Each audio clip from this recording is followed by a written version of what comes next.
Bonjour Leïla Slimani. Bonjour. Vous êtes romancière, essayiste, célèbre dans le monde entier. Depuis votre deuxième roman, c'était en 2016, Chanson douce, prix Goncourt. Le livre frise le million d'exemplaires via une quarantaine de traductions, 2 adaptations au cinéma, une française, une américaine. Vous avez écrit plusieurs essais et vous êtes revenu au roman avec une trilogie, Le pays des autres. 250 000 exemplaires vendus pour le premier tome, tout format compris. Et voici le tome 2, Regardez-nous danser. C'est chez Gallimard, évidemment. Ça commence comme dans Astérix. C'est le seul point commun. Le livre débute par un index des personnages, parce qu'il y avait beaucoup, c'était déjà un roman très touffu, presque une saga. Qui sont-ils? Que leur arrive-t-il? Je sais que c'est très difficile de faire ça en 1 minute. Alors les personnages du premier tome, Amine et Mathilde, qui sont d'une certaine façon le patriarche et la matriarche, sont une Alsacienne pour Mathilde, qui épouse un soldat marocain en 1945. Ils reviennent, s'installent à Meknès.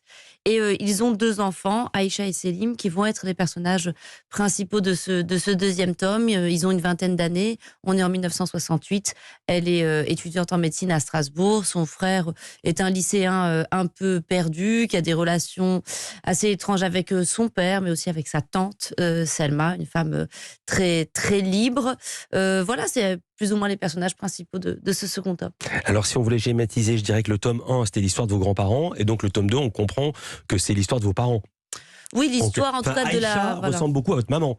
L'histoire de la génération de mes parents, avec des personnages, Aïcha et Mehdi, qui sont des sortes de projections romanesques de mes parents, absolument. Mehdi qu'on appelle Karl Marx. Ouais, exactement. Un élève brillant, il est le premier de sa promotion, il y a seulement 5 Marocains, il obtient un poste très important à la direction des impôts, c'est un jeune révolutionnaire, il veut changer le pays de l'intérieur. Je vous cite, ce patron des impôts avait beau être un arabe, il se comportait comme un blanc, refusant les compromis, les enveloppes, les explications.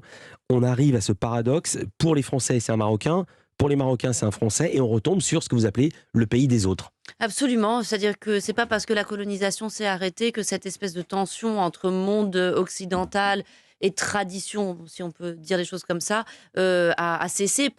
C'est presque l'inverse. En réalité, cette jeune génération qui va arriver au pouvoir, elle est complètement influencée et conditionnée aussi par des schémas et par une vision du monde qui lui a été inculquée par la France.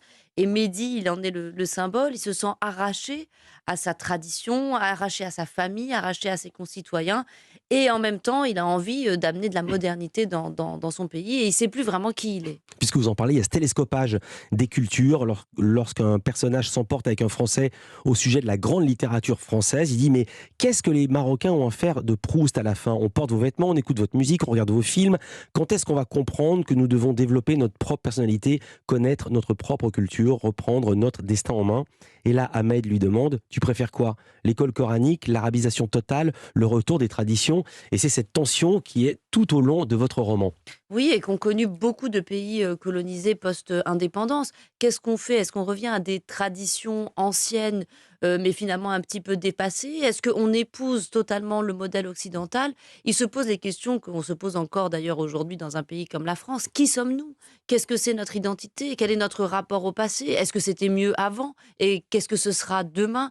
Donc c'est vraiment la grande question de l'invention d'une personnalité. Et qu'est-ce que c'est être marocain en 1968? Là, on parle de sujets graves, mais il y a aussi beaucoup de légèreté, beaucoup d'humour, beaucoup d'amour. Vous parliez de Selim, le frère d'Aïcha. Il fait partie d'une galerie de personnages annexes absolument prodigieux.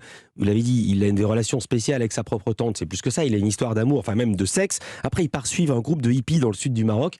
Tout ce que vous racontez est documenté. Jimi Hendrix est vraiment venu jouer au Maroc? Oui, Jimi Hendrix est vraiment venu au Maroc. Il est venu à l'invitation de 2 amies juives marocaines à Marrakech. Il arrive à Marrakech donc durant cet été 69. Il fait extrêmement chaud à Marrakech. Il ne supporte pas la chaleur. Il dit il faut absolument qu'on s'en aille. Allons au bord de la mer.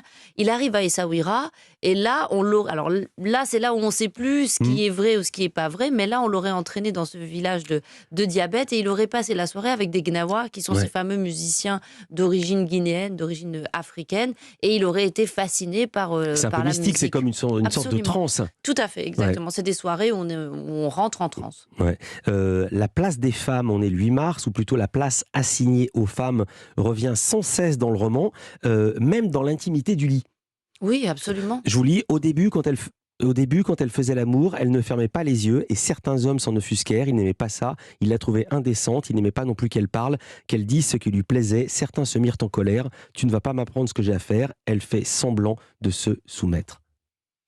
Oui, les femmes sont au centre de ce livre, comme ils sont au centre de tous mes livres. En réalité, je crois que les femmes sont le sujet qui m'intéresse le plus, qui continue à me fasciner. Qu'est-ce que c'est que d'être au monde quand on est une femme? Qu'est-ce que c'est de vivre dans la société quand on est une femme? Qu'est-ce que c'est d'avoir un corps de femme aussi? Parce que c'est à travers notre corps que bien souvent nous sommes jugées, blessées, mises au banc. Donc c'est la question centrale de tous mes livres.